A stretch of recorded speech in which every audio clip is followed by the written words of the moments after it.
Esta semana The Economist ha publicado una de esas portadas que son realmente impactantes, una de esas portadas que mueven a la reflexión y que justamente por ello vamos a reflexionar sobre ello. La portada la podéis observar ahora en pantalla y reza algo así como dinero gratis cuando el gasto público no conoce límites. De acuerdo con The Economist, estamos viviendo un momento excepcional que ha sido acelerado por la pandemia, pero no provocado por la misma, dado que las tendencias que lo explican ya eran previas al estallido del COVID-19, y en ese momento excepcional nos encontramos con unas muy bajas tasas de inflación, incluso de deflación, que están permitiendo que los bancos centrales implementen políticas monetarias ultra expansivas, lo cual a su vez está permitiendo financiar a los gobiernos a tipos de interés prácticamente nulos o incluso en ocasiones negativos. The Economist considera que este escenario es un escenario que conlleva tanto oportunidades, dado que permite que los gobiernos se endeuden muchísimo más y gasten mucho más en aquellos proyectos que pueden ser importantes para el funcionamiento de la economía, pero también un momento de riesgos, dado que si ahora mismo se acumula muchísimo endeudamiento público y en el futuro hay inflación, los problemas serán brutales. Y aunque no volviera la inflación, dice The Economist, el riesgo está en que si el gobierno incrementa muchísimo su rango de actividades, su rango de gastos, ese mayor presupuesto estatal puede ser capturado por lobistas, por grupos de presión y ser aprovechado en su propio beneficio. De manera que ahí también hay un cierto riesgo de corrupción generalizada considerable.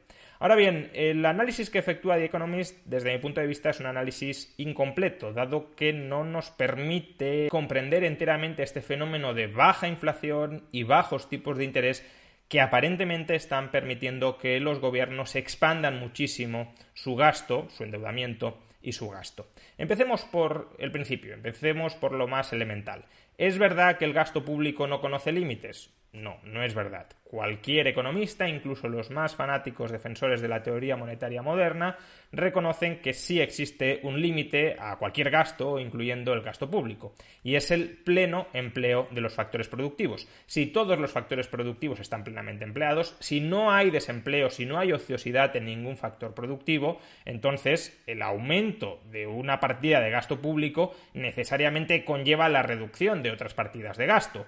Si el gobierno, cuando ya todos los trabajadores tienen empleo, cuando ya todas las materias primas están siendo utilizadas en alguna finalidad, quiere incrementar algún gasto, necesariamente será a costa de reducir otros gastos. ¿Por qué? Porque habrá que trasladar factores productivos que están empleados en unas ramas de la economía a esas otras ramas de la economía que quiere emplear el gobierno. Por tanto, en un contexto de pleno empleo de los recursos, seguro que si el gobierno intenta gastar más, nos vamos a encontrar con uno de estos dos fenómenos. Primero, si el gobierno intenta gastar más emitiendo deuda, endeudándose, lo que hará es subir los tipos de interés. ¿Por qué? Porque en esa economía habrá una competencia feroz por el ahorro, habrá muchos empresarios, muchas familias que querrán captar el ahorro escaso, y si el gobierno, en medio de esa competencia feroz por el ahorro, demanda todavía más ahorro, más financiación, emite más deuda, eso elevará la demanda de fondos prestables y por tanto incrementará el tipo de interés.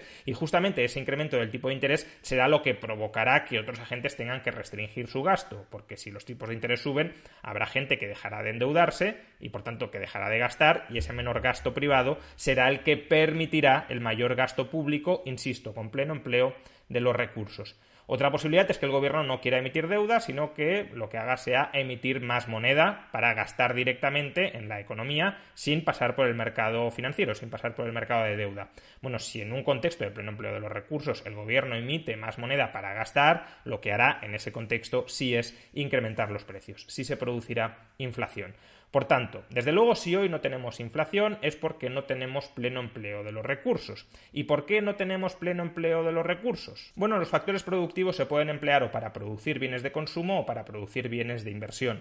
Si todos los factores productivos estuvieran empleados en producir bienes de consumo, no podríamos invertir salvo restringiendo el consumo, salvo restringiendo nuestro apetito de consumo, salvo restringiendo la producción de bienes de consumo. Esta restricción de la producción de bienes de consumo, esta predisposición a esperar a que los bienes de consumo se produzcan más adelante y no ahora, no para satisfacer nuestras necesidades más inmediatas, sino nuestras necesidades futuras, es lo que se conoce como ahorro. Y por eso, esta es la razón por la que en última instancia decimos que toda inversión debe estar financiada por ahorro, porque siempre que se invierte en fabricar bienes de inversión, tiene que ser porque haya agentes económicos dispuestos a esperar a que los bienes de consumo, que se producirán a su vez con esos bienes de inversión más adelante, lleguen en el futuro, en un momento futuro. Es decir, tiene que haber gente dispuesta a retrasar la satisfacción de sus necesidades. Tiene que haber gente dispuesta a no satisfacer ahora mismo sus necesidades. Y ese diferimiento de la satisfacción de las necesidades de los agentes económicos es el ahorro. Por tanto, la inversión viene en última instancia del ahorro. Cuando hay pleno empleo de los recursos es evidente, porque no podemos invertir más sin producir menos bienes de consumo. Por consiguiente, ¿por qué no hay pleno empleo de los factores productivos? Pues una de dos, o porque no consumimos lo suficiente o porque no invertimos lo suficiente. ¿Qué puede explicar la insuficiencia del gasto en consumo?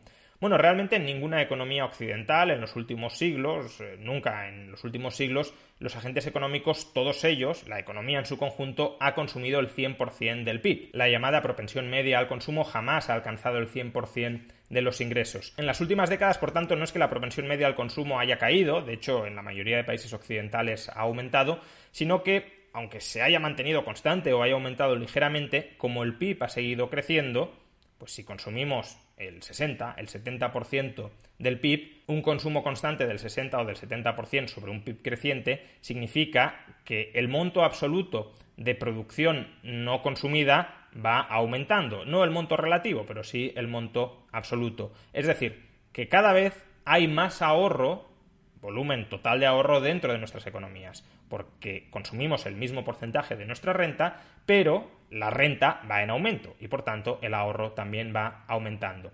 Además, a esta circunstancia también cabe añadir que en las últimas décadas, si es verdad, se han incorporado a la escena internacional, a la economía global, economías que tienen propensiones medias al consumo y por tanto propensiones medias al ahorro más bajas al consumo, más altas al ahorro que los países occidentales. Es el caso, por ejemplo, de China. En China se ahorra mucho más que en España, que en Estados Unidos, incluso que en Alemania, y eso ha incorporado enormes volúmenes de ahorro a la economía global. Por consiguiente, tenemos mucho ahorro en la economía global. Y la cuestión entonces es por qué todo ese ahorro disponible que tenemos en la economía global no se invierte.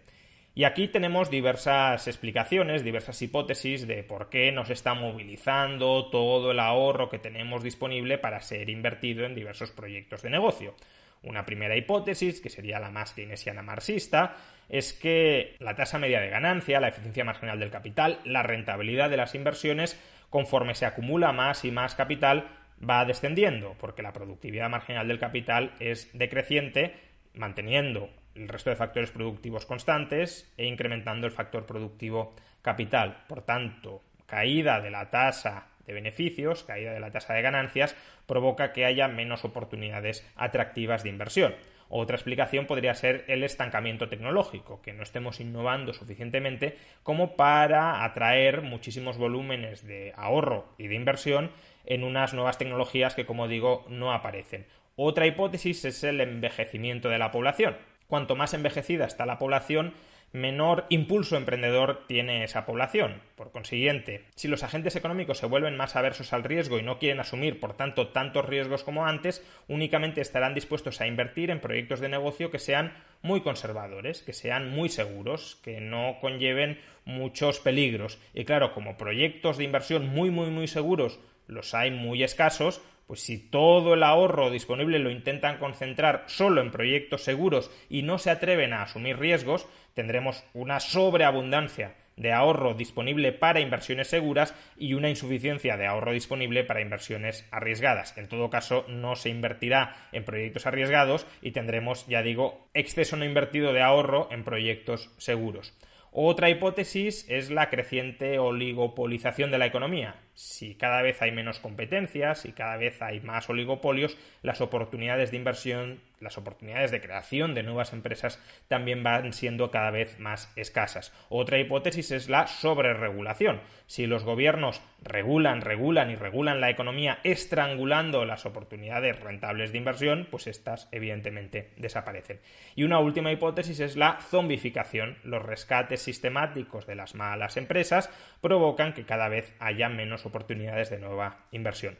Todas las hipótesis anteriores no son necesariamente incompatibles, sino que pueden explicar diversas partes de la realidad. Lo cierto, y esa es la realidad, es que no hay suficiente inversión para todo el ahorro que tenemos disponible. Y aquí sí quiero efectuar un matiz que ya he comentado hace unos momentos, pero que creo que es pertinente recalcar. Cuando decimos que el ahorro es muy superior a la inversión, no estamos diciendo que el ahorro para toda tipología de inversión sea excesivo. Lo que estamos diciendo es que para determinadas tipologías de inversión hay demasiado ahorro, pero para otras tipologías de inversión puede haber demasiado poco ahorro porque la gente, los ahorradores, no estén dispuestos a invertirlo en esas condiciones. Es decir, podemos tener un exceso de ahorro para proyectos muy seguros y una insuficiencia de ahorro para proyectos muy arriesgados. Por eso, cuando algunos decimos que es necesario aumentar el ahorro en nuestras economías, no estamos diciendo que es necesario aumentar el ahorro para proyectos ultraseguros, para eso ya tenemos exceso de ahorro, pero sí estamos diciendo que es necesario que los agentes económicos destinen parte de su renta a emprender proyectos que sean más arriesgados o que sean a más largo plazo que aquellos que están aceptando a día de hoy.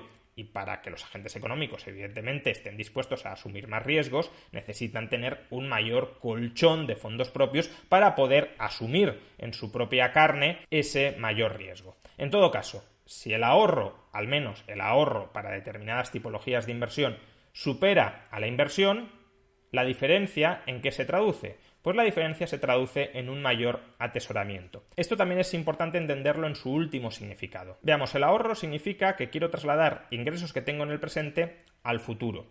Y evidentemente hay dos formas de trasladar algo, un valor que tengo en el presente, al futuro. Una primera forma es utilizar los ingresos que tengo en el presente para iniciar procesos productivos en el presente y obtener renta en el futuro derivada de esos procesos productivos que he comenzado en el presente. Imaginemos que tengo hoy unas manzanas, extraigo las semillas de esas manzanas, planto un manzano y en el futuro obtengo la producción que quiero en el futuro, las manzanas que quiero en el futuro, con los frutos de ese manzano. Ese sería el proceso de transformación: ahorro, inversión, renta futura. Pero luego hay una vía alternativa de obtener renta en el futuro, que es atesorar poder adquisitivo. En este caso sería, tengo manzanas hoy, las atesoro durante 10 años y las desatesoro, las desalmaceno dentro de 10 años para disponer de ellas en ese momento.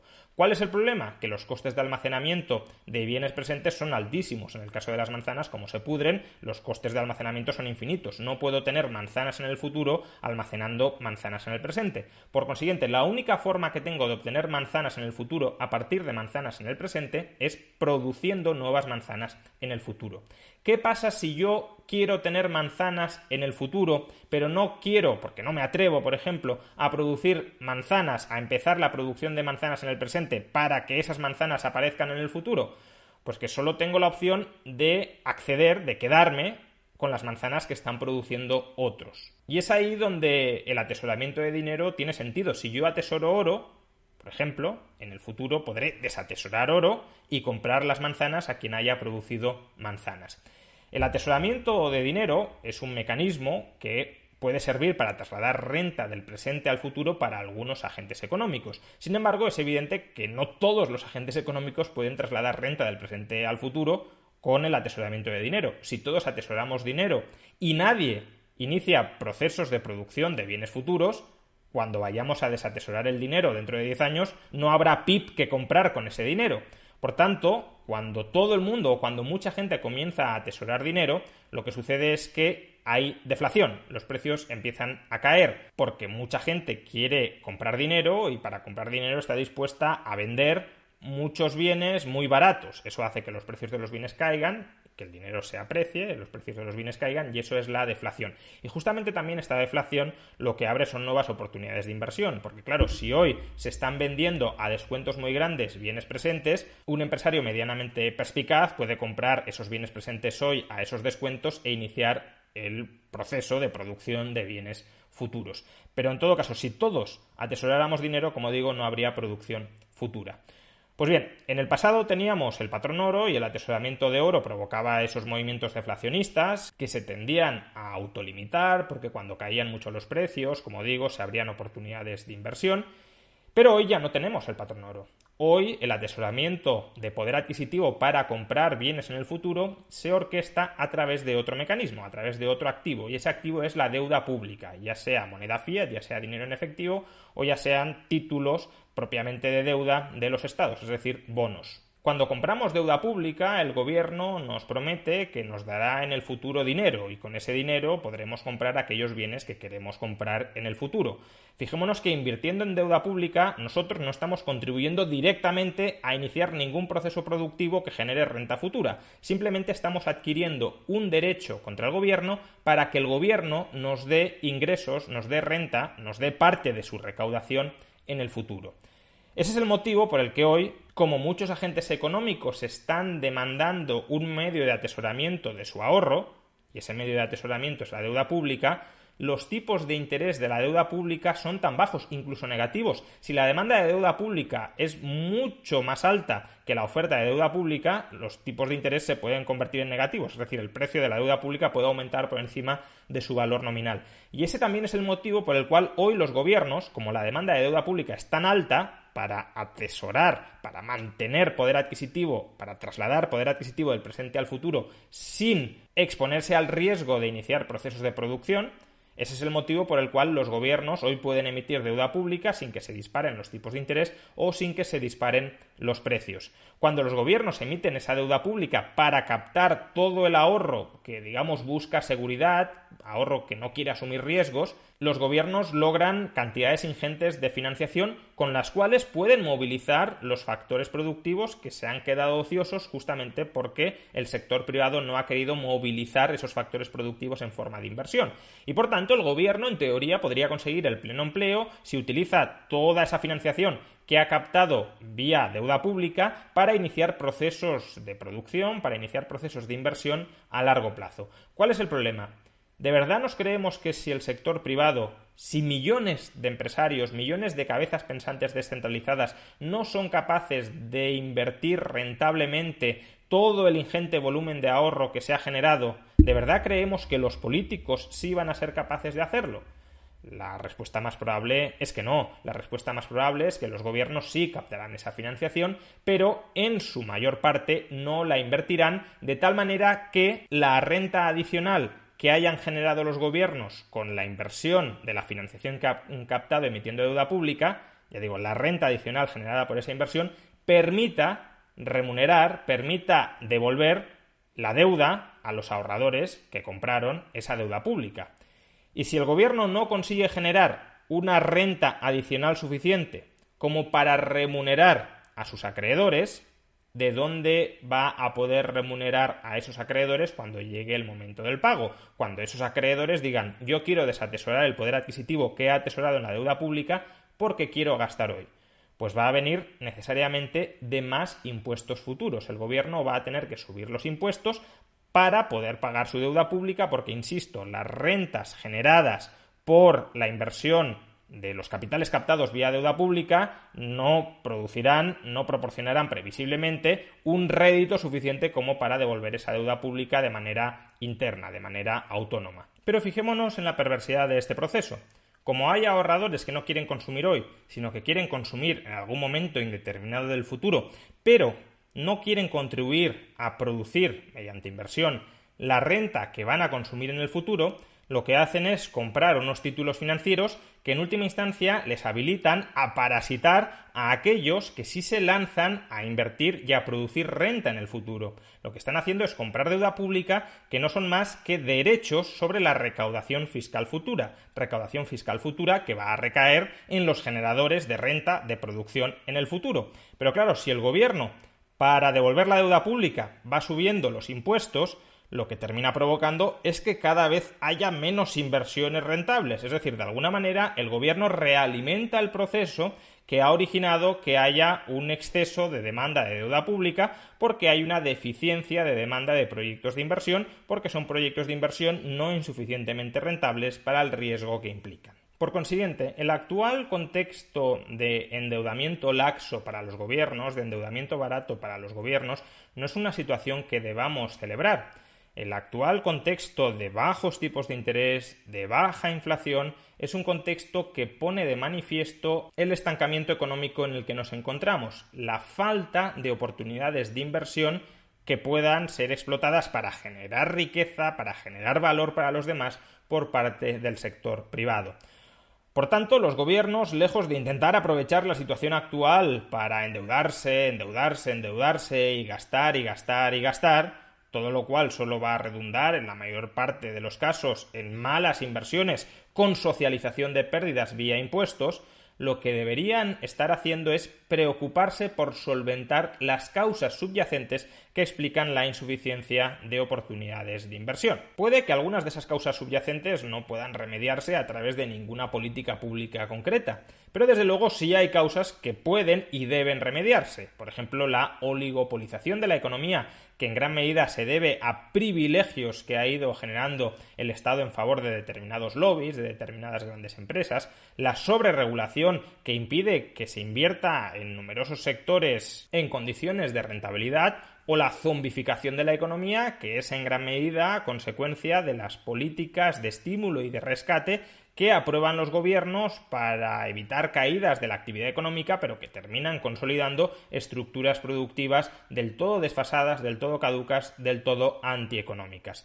Los gobiernos, insisto, repito, no deberían centrarse en emitir más deuda pública para gastar y relanzar a corto plazo la demanda agregada, sino que tendrían que aplicar políticas de oferta, no de demanda, sino de oferta, para que vuelvan a florecer las oportunidades de inversión y, por tanto, para que la demanda de inversión privada vuelva a crecer y, al volver a crecer, que vuelvan a aumentar los tipos de interés porque la demanda de fondos prestables termine absorbiendo toda la oferta de fondos prestables.